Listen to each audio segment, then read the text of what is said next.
ఈసారి ఎలక్షన్లో ఎవరు గెలుస్తారనిపిస్తుంది అన్న మీకు? మాకా ఖచ్చితంగా టీడీపీ 175 సీట్లకి 175 కూడా మెజార్టీతో గెలిపిస్తారని ప్రజలందరూ ఆశిస్తున్నారు. ఈ 5 సంవత్సరాలు జగన్ గారి పరిపాలన మీకు ఎలా అనిపిస్తుంది అన్న? ఈ 5 సంవత్సరాల్లో ఈ వైఎస్ జగన్ పరిపాలన మరి చెత్తగా మారి ఓ చెత్తబుట్టలో పడేసిన చెత్తలాగా మారి చెత్త ముఖ్యమంత్రి అనిపించుకుని ఒక చెడ్డ పేరు తెచ్చుకుని ముఖ్యమంత్రి అనేసి మేమందరం కూడా అనుకుంటున్నాం. అన్న ఈ 5 సంవత్సరాలు మీకు ఎలా ఉంది? పనులు కానీ ఏదైనా కానీ?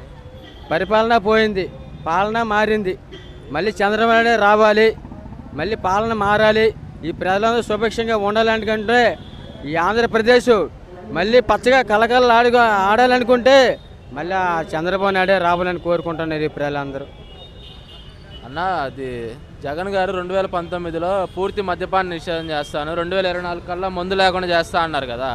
అది జరగకపోగా ఇంకా వైన్స్లు బార్లు పెరిగినాయి కదా, దాని మీద మీరు ఏమంటారు? ప్రజలు ఏమంటారు? మద్యపాన నిషేధం అన్నారు. నిషేధం కాదు, అది విషాదం. అదో పెద్ద విషాదం. అది నిషేధం కాదు. ఓట్ల ముందు అందరూ పలుకుతారు పలుకులు. మద్యపాన నిషేధం అన్నారు. ఎక్కడయ్యా నిషేధం? ఎక్కడా లేదు నిషేధం. అది విషాదంగా మారింది ఈవేళ. అది ఒక విషాదంగా మారింది. ఒక భార్య భర్తను విడగొట్టి ఈవేళ 800 కూలీ బతుకులు చేసుకునే వాడికి 400 రూపాయలు తాగేస్తే 400 రూపాయలు మిగలట్లే. ఈవేళ కూలీ సరుకులు, ముడి సరుకులు కానీ ఏవి కానీ కూరగాయలు కానీ నూనె కానీ ఉత్పత్తులే కానీ ఏదైనా సరే ఈవేళ రూపాయి బిల్ల మిగలట్లేదు. ప్రతి ఇంటికి కూడా రూపాయి వెళ్ళట్లేదు. ఆ ఆడపిల్ల ఎక్కెమ్మలు కూడా ప్రతి భార్య కూడా బాధపడుతుంది. అదే చంద్రబాబు టైంలో 800 రూపాయలు కూలి పని చేసుకున్నా కానీ రోజు 300 ఖర్చు పెట్టి 500 రూపాయలు దాని ఇంటికి వెళ్ళి ఆ డబ్బులన్నీ చెప్తామన్నా. ఈ 5 సంవత్సరాల రాష్ట్రం అభివృద్ధి జరిగింది అనుకుంటున్నారా లేదా ఇంకా వెనకబడింది అనుకుంటున్నారా అన్న మీరు? బాగా వెనకబడింది. ఒక రాజధాని అయితే బాగానే ఉండేది. ఒక భర్తకి 3 భార్యలు అయ్యారు. 3 భార్యలను ఎలా పెంచగలడా ఆ భర్త? ఒక భర్త ఉన్నాడు, 3 భార్యలు ఉన్నారు. 3 భార్యలను చూడలేడు కదా. 3 రాజధానులు అవసరం లేదని అందరూ అనుకుంటున్నారు. ఏకైక రాజధాని అమరావతి కావాలనుకుని మేమందరం అనుకుంటున్నాం. అదే స్పష్టం కావాలనుకుంటున్నాం.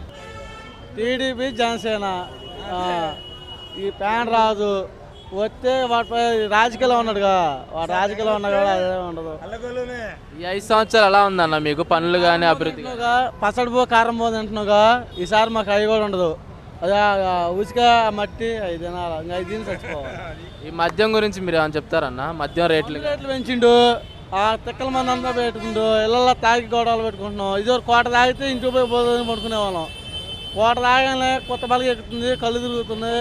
దాన్ని తాగట్టు అన్నం ఎలా ఉంటుందన్న? ఈ ఆంధ్రప్రదేశ్లో అమ్ముతున్న మందు అవుతుంటే చచ్చిపోతుంది. తాగి ఇళ్ళల్లో గొడవలు పెట్టుకుంటున్నాం. కోట తాగితేనే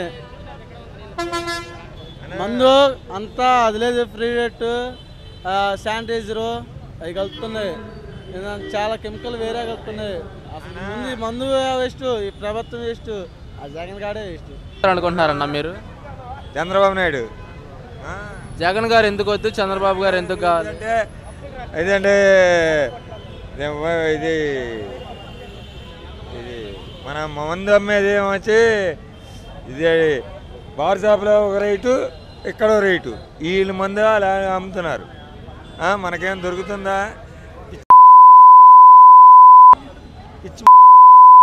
సరే రాడు ఏమన్నా చూసుకోమను, దమ్ముని చూసుకోమను.